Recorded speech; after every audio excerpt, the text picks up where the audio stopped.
এই বৃদ্ধ লোকটার ছেলে বাইরে চাকরি করে। তার ছেলের বউ বাড়িতে থাকে। তার ছেলের বউ তাকে একাই পেয়ে অনেক টর্চার করে, তাকে অত্যাচার করে। হঠাৎ একদিন তার ছেলে ছুটি পেয়ে কাউকে না জানিয়ে বাড়িতে চলে আসে।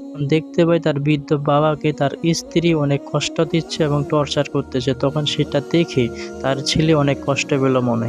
সে সেটা দেখে রাগে, মনের কষ্টে তার বউকে দেখতে পায় সামনে।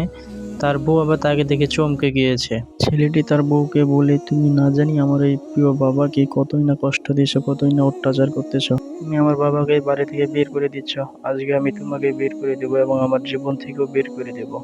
তখন তার স্ত্রী তখন বের করে দেয়।